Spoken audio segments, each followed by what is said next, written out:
What's up, Warriors, and welcome to another episode of the Mental Health Movement Podcast, Voice for the Voiceless. I am your host, Chris. Today's special guest, I have done a little bit of research on this gentleman that I'm going to bring in here shortly. He has quite the story to tell, and he's doing some pretty wonderful things in our community. And I stay pretty strong on we don't have a lot of men in this community who are willing to tell their story. I feel that men's mental health is super important along with everybody else's, but specifically, just having the platform to be able to speak to a fellow man is always special. So, he is the founder of the Green Valley Nutrition. He's also a mental health advocate and a fellow warrior. Please help me welcome Ethan Pompeo. Ethan, how you doing, man? Hey Chris, doing great, man. I appreciate that intro and totally resonates with me, man.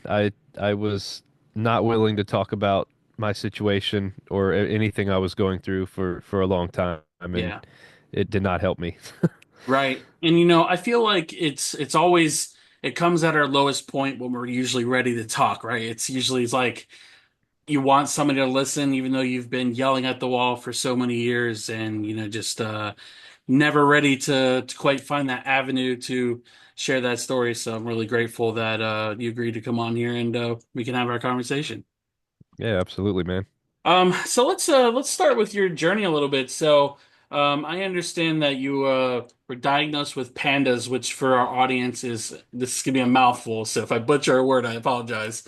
It's pandas, so the abbreviation stands for Pediatric Autoimmune Neuropsychiatric Disorders Associated with I'm gonna butcher this word. Strep throat. Strepto. Okay, strep throat infections. Um, Tell us a little bit about that diagnosis and just like how did it shape your journey to where you're at? Absolutely. Yeah, so Pandas is a mouthful, man. That's exactly how I put it.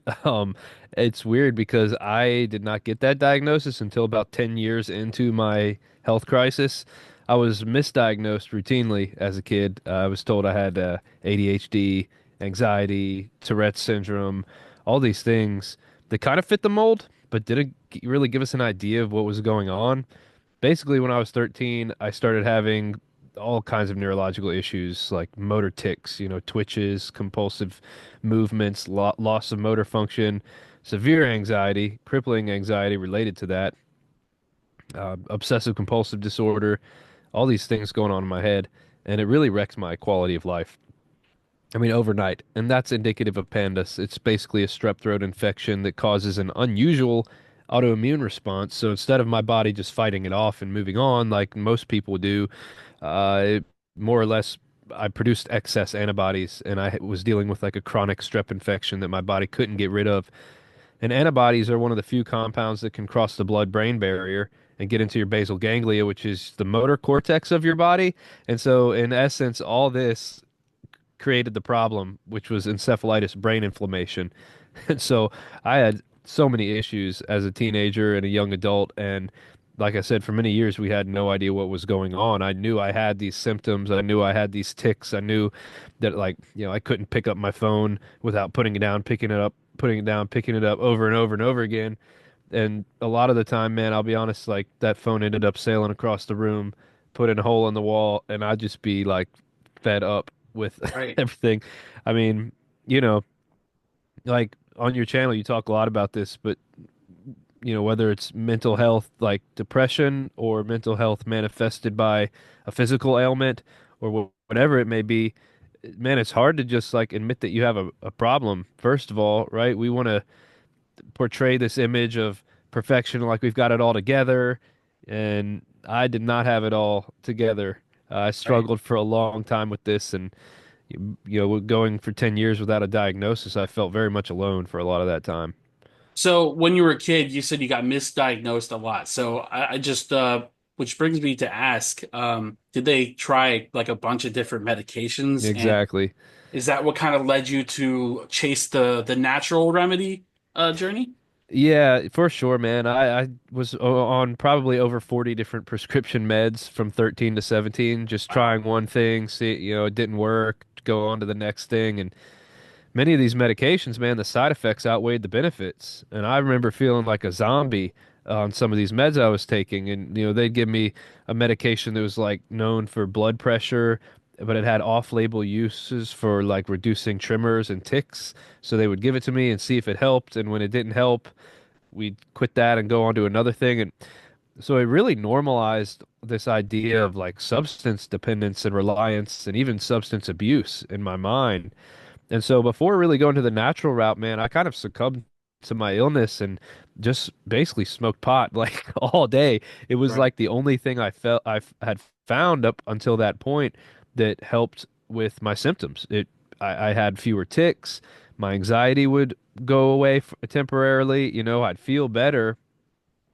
And for me, it was like an outlet. Like my buddies were doing it, so I did it, and it was just a way to kind of fit in and feel better temporarily. And I mean, looking back, like I don't condone marijuana use. What I'm saying is, I did what I knew would work in that moment because it was the only tool that I had, and it helped me feel normal in a sense. So uh, looking forward to today, I'm very blessed, man. I take no prescription meds. I don't smoke. I don't do any of that stuff. Like I've found ways to heal naturally through lifestyle change and certain anti-inflammatory tools that have helped relieve that inflammation on my brain without all the side effects of the meds.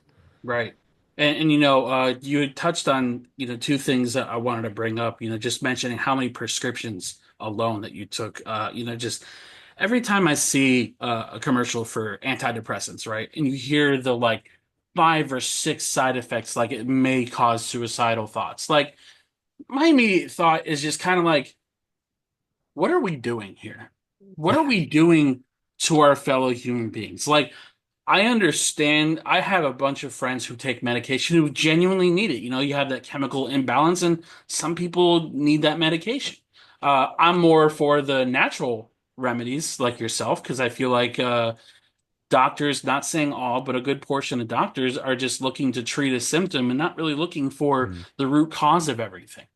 Um, and another thing that you had also mentioned was the temporarily feeling better smoking weed.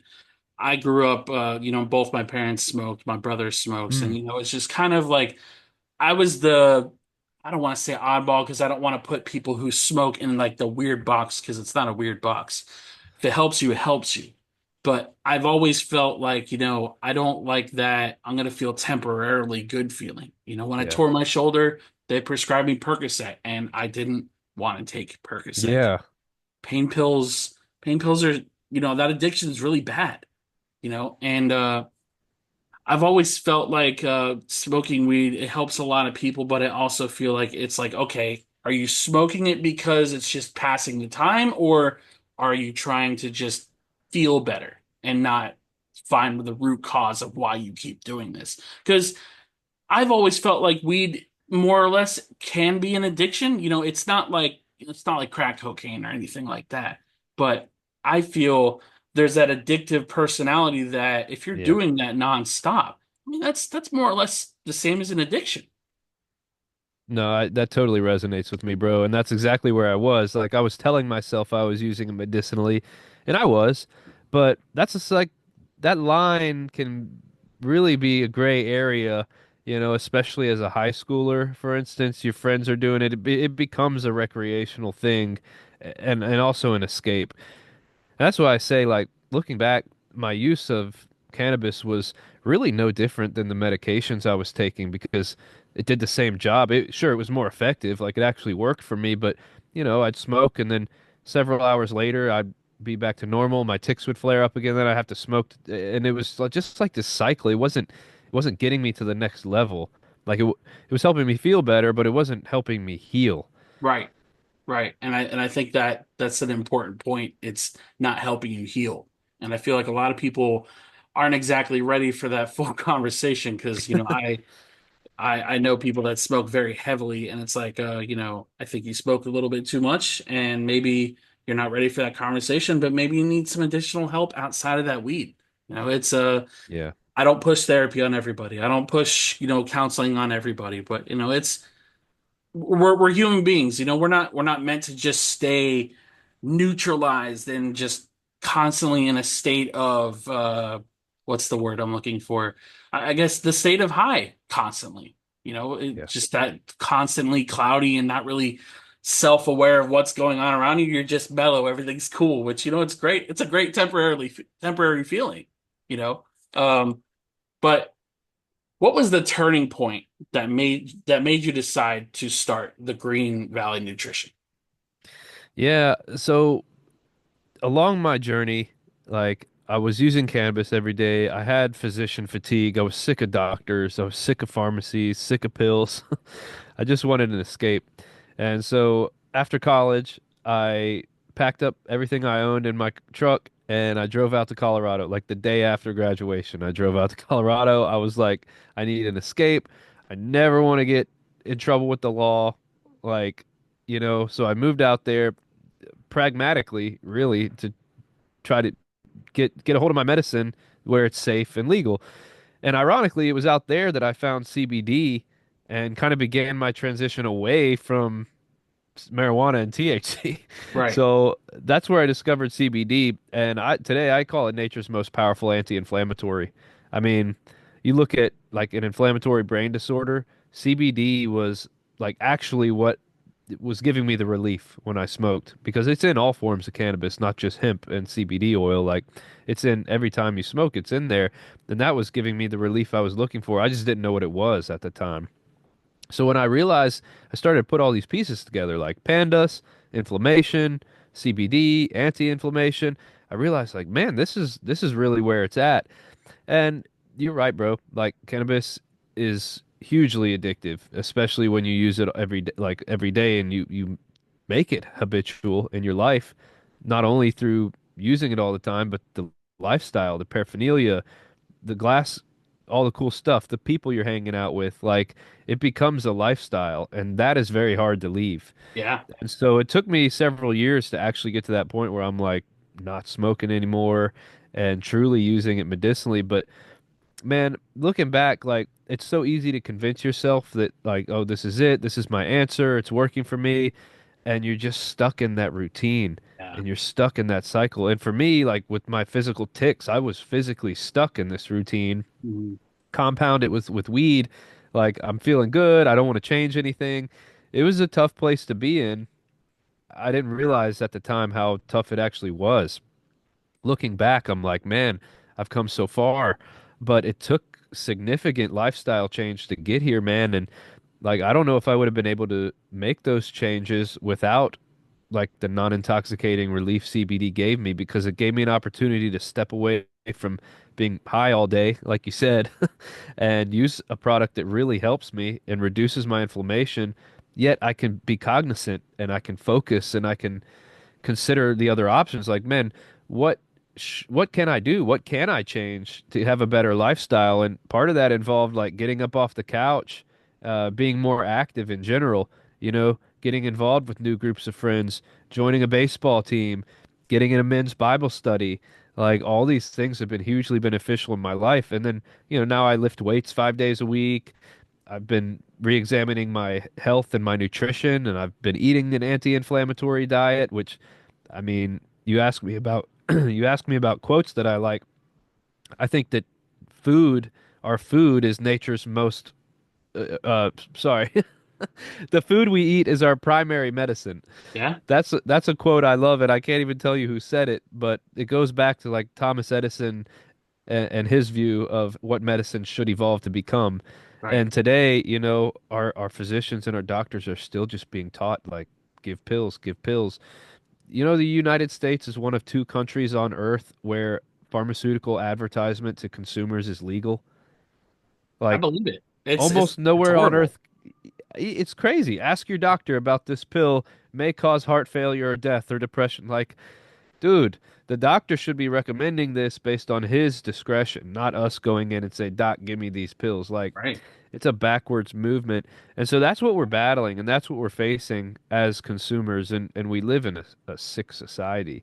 So, like, you look at me getting sick at the age of 13, it's like, what are my options? I don't even know what's wrong with me. It was a tough place to be. So I dealt with a lot of isolation and loneliness and I didn't have much hope that I'd ever get better, and it's just easy to succumb to what you're dealing with. And man, that's not a good option. That's why I do this. That's why I get on people's podcasts is to say, look, there is hope for healing. You got to take steps to get yourself in that direction and never give up. Yeah, absolutely. And when I first got introduced to CBD, it was at my workplace. It was in a work setting. And somebody, I told them I was having really bad anxiety, I was having a rough day, and they were going to break me off a Xanny bar that they had. And I don't know anything about Xanax outside of my mom taking it for 30 years. And I took a little half. And when I tell you, it was the worst experience of my entire Mm. life. Um, because one, it's the dosage isn't whatever would have worked for me. It was a really high dosage, and it was even Oh, a half. So I felt so out of it for like ever. And I know that's the point of Xanax, but um, I remember the next day I said, I don't ever want another Xanax ever again. Like that was horrible. Then a friend next to me overheard our conversation. Hey, have you tried CBD oil? I'm like, no, what's that? And they basically told me it's the part of the hemp plant. It's not it doesn't get you high, but it's the effects of just like mellowing you out and it helps anxiety and everything. So they recommended a brand. I got some CBD oil and I put it under my tongue. I'm like, dude, yep. this is the most relief I have felt in so long. And just my head was quiet. I was just going about my Mm. day. And, I think it's important to note also the lifestyle change that you mentioned and the circle of friends and who around us, are influencing our choices in life. And Yeah.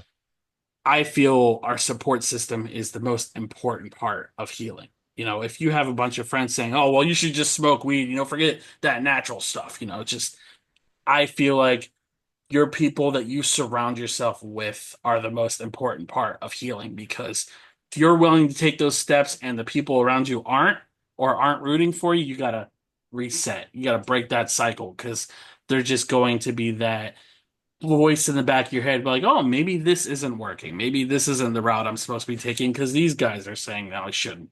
Um, but I really appreciate the fact that you said that healing is possible and that getting better is possible because there's so many people that are missing that hope. Mm. We're in a weird point in life right now where you're seeing Ozempic, the shots getting advertised on TV to lose weight, and you're seeing all these antidepressants and fake celebrity interviews saying that they took a specific medication, and it's really disheartening sometimes, because I talk to a lot of people who are in the holistic part of healing, and they tell me conversations they have with doctors saying, "Oh, we go into hospitals all the time and try to talk to doctors and seeing if we can start introducing this in this specific wing of where you have these kind of patients."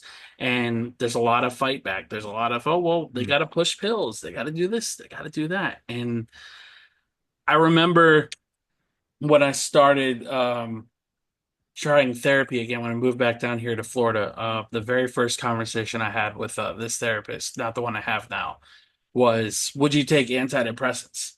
And not even 5 minutes within her like listening to what I was going through.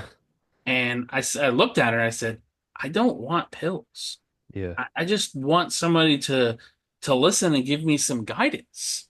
So she gives me a dead straight look, Ethan. I shit you not.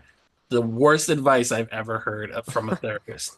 She looks at me dead in the face and says, "Would you take blood pressure medicine?" I'm like, I mean, if I absolutely had to, I guess it's for your health. Well, antidepressants are for your health too. I'm sorry. What? You're a therapist Yeah. saying this, and I almost completely gave up, man. I really wish there weren't so many people like that. Like instantly, Bro, that's terrible. yeah. Um, And sometimes I put the onus on the therapist, but other times, man, it's just a function of like how they were trained. It's really unfortunate, man. Like, you know, she's dealing with a bunch of patients.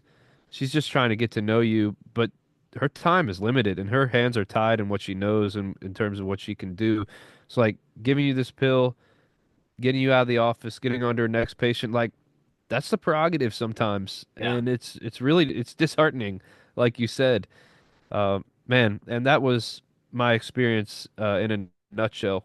I mean, I remember my first doctor appointment, trying to figure out what was going on. I was in and out of this guy's office in like 5 minutes.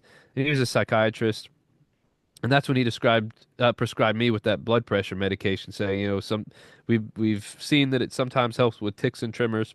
Try it, see if it works. And I'm like, dude, I'm not a lab rat. Right, Like, right. you know, and so it is, man. It's tough. And so when I walked away from that, I'm the same way. I'm like, man, I never want to go back there again. Like, if my heart's failing, I'll maybe consider like going on medication or something. But like, dude, I think like 99 times out of 100, if you're dealing with depression, you can fix it by changing your lifestyle. Absolutely. And a Yes. pill might help you feel better, but it's not going to fix your problems. Right. There's no miracle pill that you can take that will do And that. the thing about those pills too is not a lot of people realize that you also have to do the work on top of taking those Mm, pills. It's like, yeah, it fixes that chemical imbalance, but you're not going to therapy or you're not taking steps to better yourself.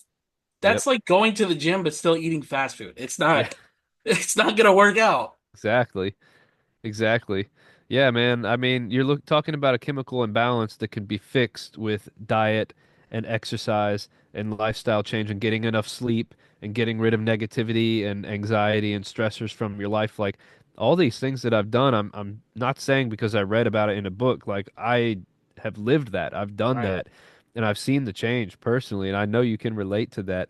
So like if there's one person out there listening to this who hears this and gets some encouragement, like it's true, man. Like, if the pills are helping you, don't just stop taking them. Talk to your doctor about it. But like I'm just saying, there is hope for healing, and Yeah, you can do it in a way that's beneficial and not harmful to your body. absolutely. What would you say were some of the biggest challenges you faced when starting the Green Valley? Yeah, I mean, just dealing with the disability and trying to start a company.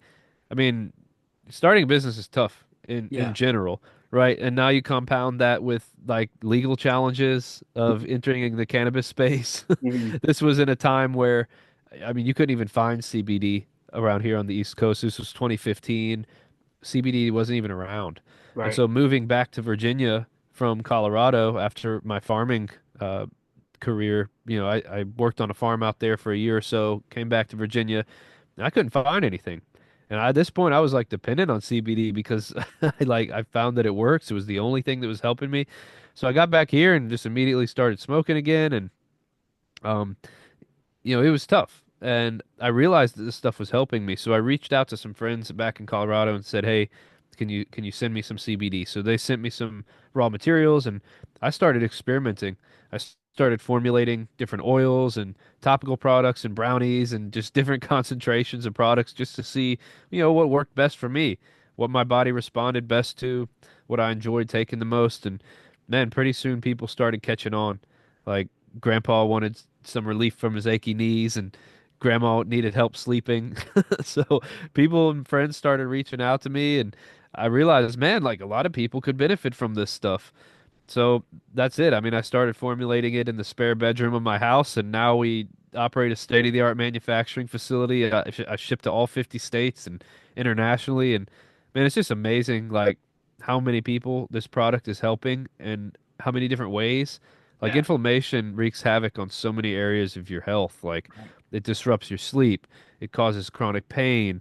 It can even cause anxiety and other issues, and that's what CBD targets directly is all those areas of health. So, I mean, you're looking at like a large segment of the population who could benefit from this natural product. And so yeah, that was the basically beginnings of my business. And then when the Farm Bill changed in 2018, like all these hemp companies started flooding the area and it got real competitive. I'll tell you, man, it's been several times where I just wanted to give up or move on to something else. And I joke with my wife, like on my good days as a business owner, I feel like a king, and on my bad days, I like look at the trash man with envy. Like, you know, it's tough sometimes, man. And like I said, running a business with a disability just adds that extra layer of complication. And one of the things I had to do is just get over that mindset of like, oh, I have it so much harder than everybody else. It's like we're all dealing with challenges in life, Yes. and if you're not, like you will eventually. So just keeping that in mind like evens the playing field from a mental from a mental perspective and made things a lot easier for me. And also embodying this as who I am. Like when we first jumped on here, I mentioned I used to be so ashamed of what I was going through, man. I did not want to talk about it. I just wanted to grit through and pretend like it wasn't happening. And when I got over that and got to a point where I could really embody like this pandas thing as who I am and be okay with it. I mean, you go to my website now, my logo is a panda up at the top of the like I talk about my story on there. I go on podcasts, I'm an open book at this point. And dude, it has taken the weight off my shoulders. Like I don't have to bear this by myself anymore. It has opened so many doors. It has promoted awareness for pandas so people can be diagnosed and treated more easily, and it's also put me in a position where I can help others. And it's just like so many good things have come from being open and no negatives.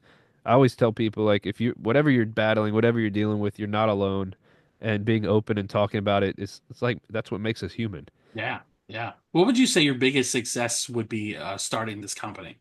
Where would you say you started seeing like a really big uptick? Like when did it start catching?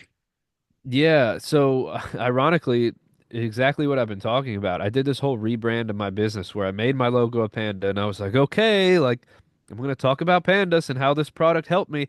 And instantly, it was like the most genuine company anybody has ever seen in the CBD space. Like, you're talking about the supplement industry. It's unregulated, it's full of greed, it's full of junk products. Now here comes a guy who's like being authentic, telling his story, who, he's still dealing with the impact of this in his life and trying to offer a product that helps people. That's something that people want to support. And ever since that day, man, I mean, it's just been like an upward trajectory. Whereas before that, like, I don't know, I look back at my original packaging, I don't know how I sold anything. I always find it interesting when we start telling our stories and we start incorporating it with things that we want to do, whatever you're passionate about, trying to help people. I feel like it starts catching people's attention a lot more. It feels more genuine Yeah. because, we have a million smoke shops down here now, and we have a million places that sell anything from Delta to they don't even really do just CBD stuff down here anymore, which is really weird. Um, Hmm. but I always felt like if you had a reason why you were starting your company and you had a big story behind it, like for instance, there's this coffee shop down the road from us. It's called White Duck. I believe they're from Ohio, if I remember right. And their son was diagnosed with really rough disease and everything, and they wanted to start a coffee business, bring joy to everybody, and just kind of have a nonprofit behind that too. And it caught on, and it's like three locations now since the pandemic. Wow. And when you see businesses like the one you have or like the one they have, and seeing just how impactful your movement can be when it's genuine is something special. Because I feel like so many people would just be like, Hmm. yeah, I'm going to start a business because I want money. Okay, well, the money part's great, I'm sure. But you need to put a piece of yourself into anything you're passionate about. Like the logo Yeah. for my podcast, it's my fist with the semicolon, it's for mental health awareness. It's because I want people to tell their story. I want people to know that they're being heard, and having people like yourself sharing that same message. And I feel it's super important doing what you're doing because it's powerful in its own right, and you're in your own space that welcomes so many. So I'm grateful for you, and I'm grateful for what you're doing. Thank you, brother. Yeah, Yeah, it's man. true, man. You're absolutely right. And not only does it help other people and give them something that they can believe in, but it helps you. It helps me, like as the business owner, I'm not going to burn out because I'm so passionate about this. Like it's something that I truly believe in, and every time I get a review, like a testimonial that says how much this has helped someone or how it's helping their kids or even their dog, like it just makes my day, man. And that's what keeps me going. So you have to have more involved than just money, or it's just going to be another job. Absolutely. And what's crazy is like I had a friend, we're not friends anymore, but we used to co-run a the mental health movement Facebook group that I created. And she's like, "How do you keep up with 1,800 people posting? Like, how do you keep up with all these posts and who to approve and everything else?" And I just remember I'm like, if I didn't, I don't think I'd be doing what I'm doing. Like, I'm always looking for new people to talk to. I'm always networking with people on top of doing my job. It's like, if you're not 100% in, why are you doing it? It's like Yeah, I don't take mental health lightly. And I feel like the world shouldn't take mental health lightly. So it's like either you're 100% in, or in my opinion, you shouldn't be in it on anything that you're doing. Because if you're not dedicated to what you love and what you're passionate about, there's no reason for you to be doing it. for sure. And it makes you the expert at what you do when you're Yeah, passionate about it because you'll never absolutely. stop learning, you'll never stop researching. Yeah, mental health matters, man. It's a hashtag I use on a lot of my, albeit silly Instagram posts. Like it resonates with people, you know? It Uh, does. Absolutely. and that's what I try to post. My Facebook's more serious, but like my Instagram, I'm always posting funny, uplifting things just to compare, like the stresses of life with just these outlandish scenarios. And those are the posts that have done really well. People love that stuff, man, and it's encouraging. Um, Man, yeah, this has been a great conversation, man. And I appreciate what you do and just bringing people into your circle and bringing awareness to I this. Like, appreciate that. Thank that's you. great.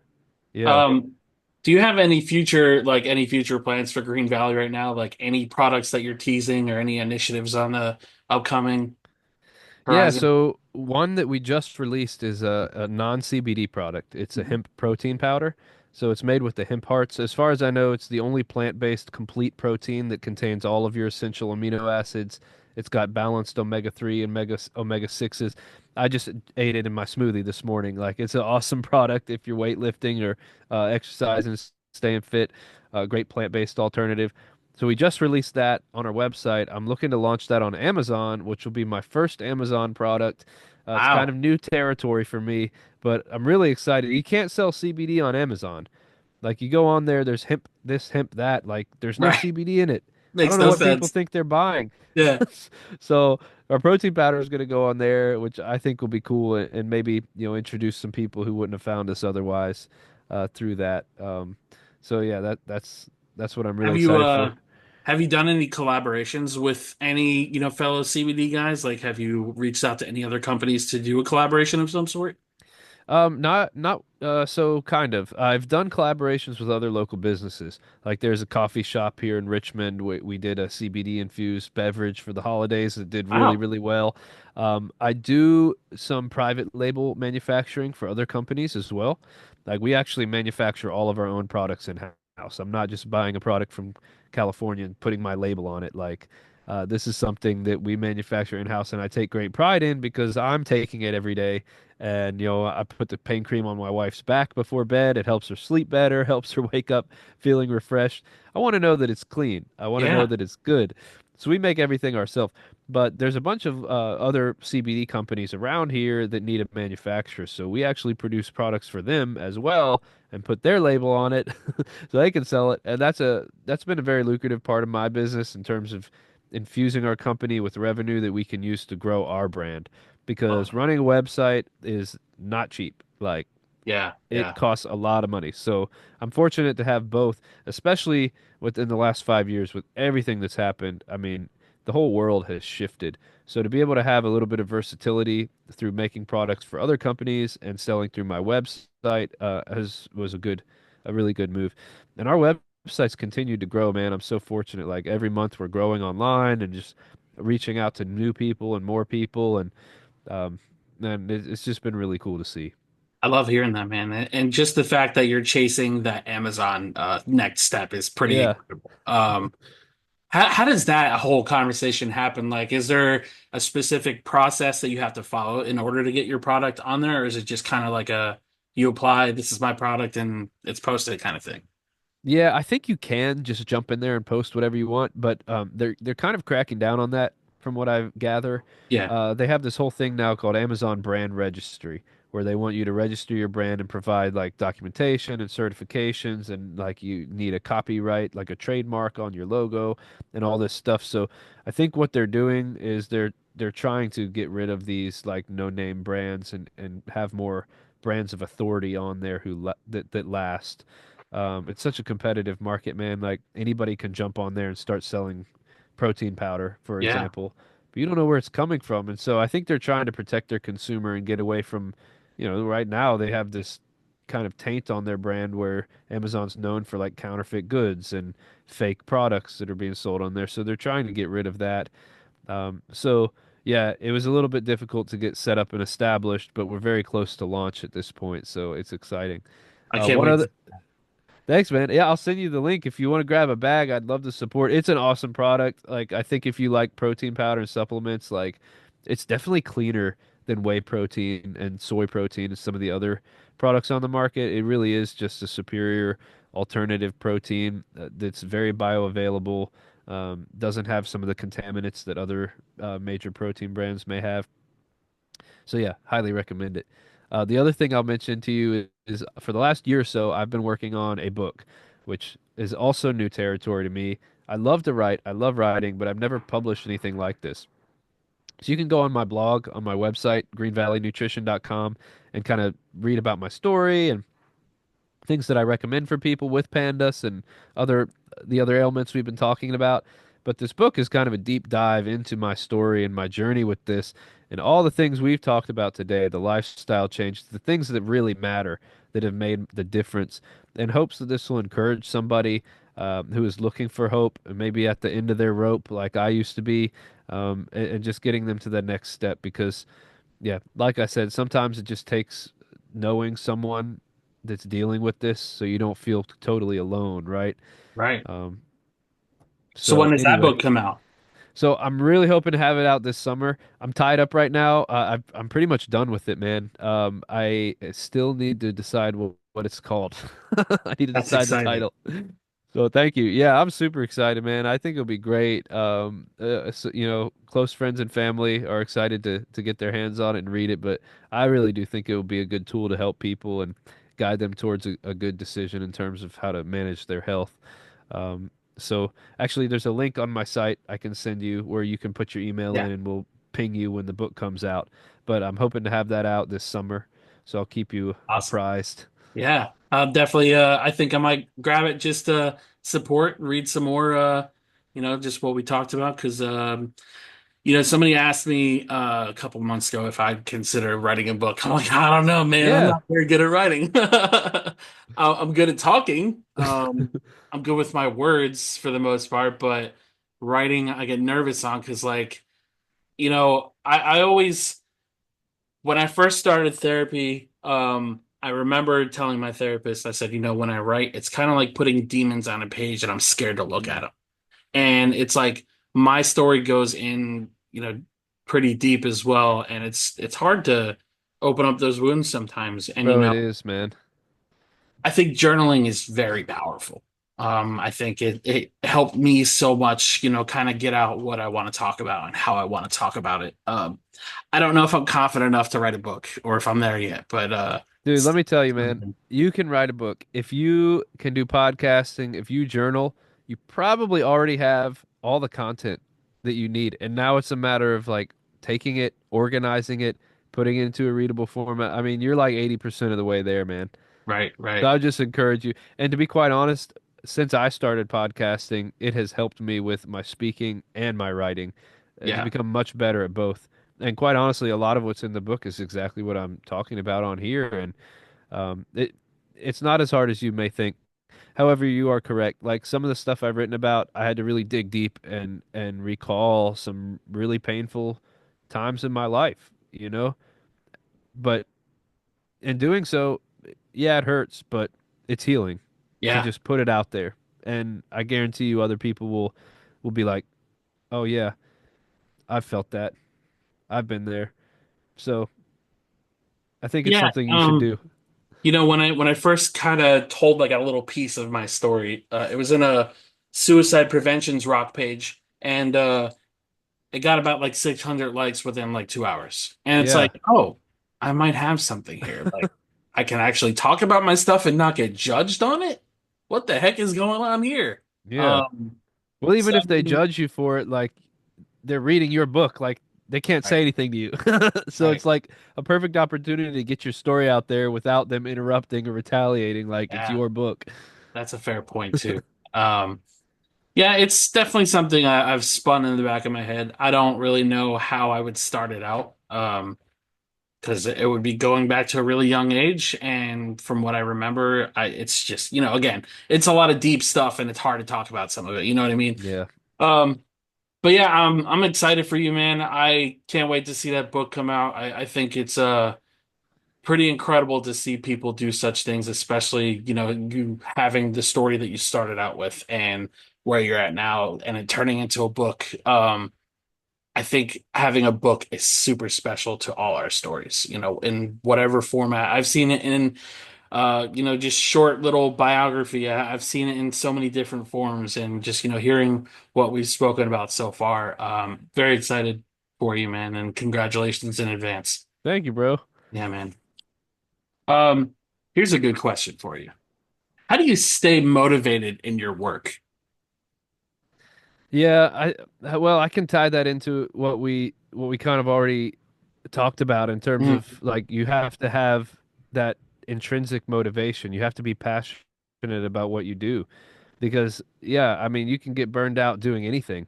right. Keeping things fresh, introducing new products, keeping things exciting. But man, really, it comes down to like those testimonials. Whenever someone writes a review into my company and says, "Man, this product's helping me or helping my loved one," that's what really like sets me off, man, and keeps me coming back from day to day. So, I mean, yeah, if you don't have a place for people to leave reviews or feedback, you definitely want that.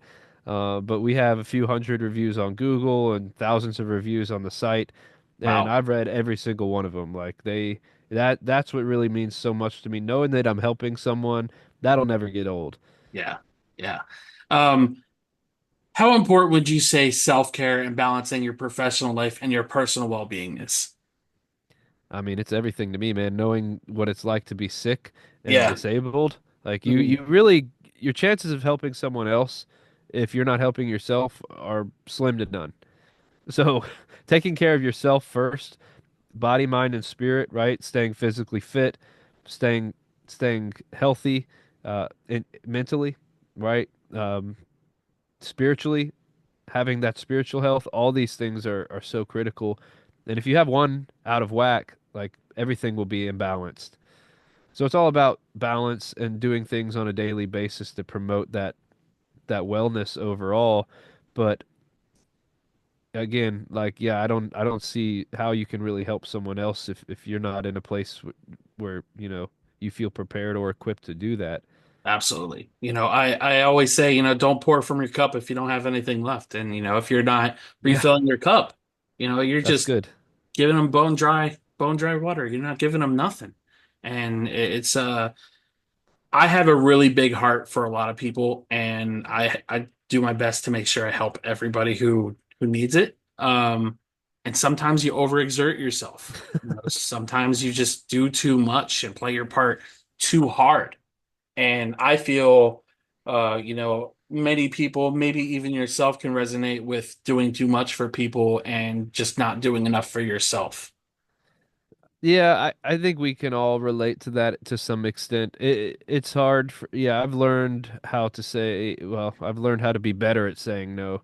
I still should say no more than I probably do. But it's true, man. Like you got to know when to say no.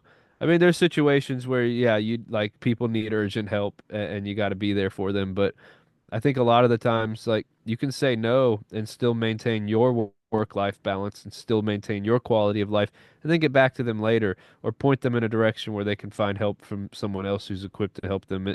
Yeah, it's tough sometimes to know what to do in those situations, but I mean, I've learned a lot of the times you tell people no, it's fine. Like you're not going to hurt their feelings, right? Right. We all have our own life to live, so there's a balance there. Yeah. That's kind of what I do here. Like my wife is a health coach, so she handles more of the interpersonal relationship stuff, and I provide like the products that can help people. And yeah, I would not have the ability to like personally mentor all of our customers, but that's why I do this. You know, you have an opportunity to listen to my voice and the things that I have to bring to the table. Um, this is a great tool to do that. Absolutely. Um, so one of the last questions I had for you, I specifically wrote because I mentioned at the beginning of the podcast on men's mental health. What does men's mental health mean to you? Hmm. Well, I think truly mental health goes beyond like the clinical definition of mental health. I believe strongly in the body mind spirit connection. I Yeah, think that mental health cannot be at its utmost performance without the body and the spirit aligning together, right? For instance, let's say your body is terribly sick, right? Your mental health is probably going to suffer as a result of that. Like if you're bedridden, now it's like, oh, I can't go outside. I mean, when I was sick, I had this woe is me attitude. Like, oh, I can't do the thing, I can't control my body. I can't do the things that my friends are doing, this and that. Um, you know, like there's just things you can't do when you're sick or disabled, and that can take a toll on your mental health. The same thing with the spirit, man. If you don't have a spiritual health at all, like you don't know where you're going when you die, that can be taxing on your mental health too. yeah, Like, absolutely.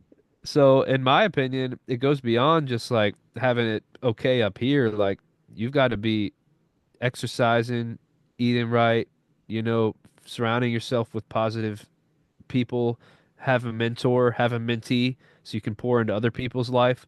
Yeah, All of these things are really understated and important. And so I don't know if that directly answers your question, but it that's kind does. of Yeah, my view. absolutely. Yeah. I think it's definitely important to preach that message because, when we talk about mental health, like you said, it goes well beyond our minds and what's going on in our heads. It's everything connecting to it. It's our health. I firmly believe that a belief system is super important too. Um, I know there's a lot of religious trauma. I know there's a lot of people that struggle Sure. with that belief system, but there's manifesting. There's putting energy out into the universe. There's so many different levels of a belief, and it doesn't have to be labeled under a specific religion. And I think that's what a lot of people struggle with because, when they hear belief system, it's like, oh, you want to talk about religion? No, no, no, no. Just want you to believe in something, believe in yourself, believe in what you're doing. So Um, religion and faith are totally different, yeah, right? yeah. Um, but I firmly believe that having a belief system is super important. Yeah. Yeah, I do too, man. And faith has been such a integral part of my healing journey and just keeping me going and giving me hope. And just even like from a practical standpoint, having faith that I can make something of myself and that I can get better. Like that's something that will improve anyone's mental health, Right. right? We all want a purpose. We all want to contribute. We all want to have friends and be known and offer something to the world. And yeah, and I think we all can. We all have that potential, but you got to take steps. You got to go out and do it and start somewhere. Couldn't agree more, man. So before we get to the quote to end the today's podcast, where can our listeners find you on socials? Yeah, so greenvalleynutrition.com is my blog, a great way to get connected. You can join my email list if you want to learn more about what I do, more about the products. I don't spam you. We're very informational, educationally focused. Like we're not just trying to push products. We want to educate you to on how to make your own informed decision about your health. I'm on Instagram as Ethan_Pandas and Facebook is Ethan Pompeo. You can find me on there. Not hard to find, but I do just try to post like fun, engaging content that people enjoy, uh, and uh, and so forth. And there's other little things on LinkedIn and stuff too, but those are probably my two primary ways of getting in touch with me. Perfect. So at the end of every podcast, like I mentioned to you, I'd like to read a mental health related quote or just based on the subject at hand. Before I read mine, did you have any closing words you wanted to share with the listeners? Man, your closing questions were great. I mean, it went deep. I pretty much told it how I see it. So I think that's great. Yeah, the one quote, that I like is it's let thy food be thy medicine, and it's old. I think it's Hippocrates said that, like the who the Hippocratic Oath is named after. And I think that's just so powerful because it just shows like at the root of medicine and everything that doctors should be taught and believe in is like the food that we eat is so important. And that's why my company's Green Valley Nutrition. That's why I'm into supplementing our diet because truly there's no miracle pill that you can take that's going to cure you or fix your problems. Like you got to start with the foundation of what our bodies are made out of. You're literally what you eat.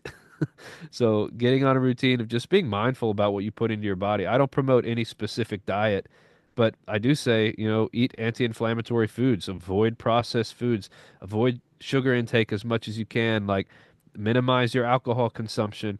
All these things that we all know, like making an effort to do that on a daily basis, you will see improvement in your health. Completely agree. I love that quote. That's a good quote to go by. And he said it was by who again? Hippocrates. Hippocrates. Got it. Yeah, an old Greek philosopher. Cool. So today's quote I have is by Brene Brown, and it reads, "Vulnerability sounds like truth and feels like courage. Truth and courage aren't always comfortable, but they are never weakness. Mm. Telling your truth and sharing your story, I think, as authentic as humanly possible, is the most powerful thing we can do. And Ethan, I just want to say thank you so much for coming on today's podcast and for sharing your story. I think it's a very powerful testament to who you are, and congratulations on all your success. No, thank you, brother, man. Yeah, I really appreciate the opportunity. It's been great to connect with you. And if I'm ever down in Florida, I've got some family down there. I'll definitely link up with you. Yeah, definitely, man. And for all my listeners, thank you guys as always for your support. Until next time, much love, and as always, be gentle with yourselves. Take care, guys.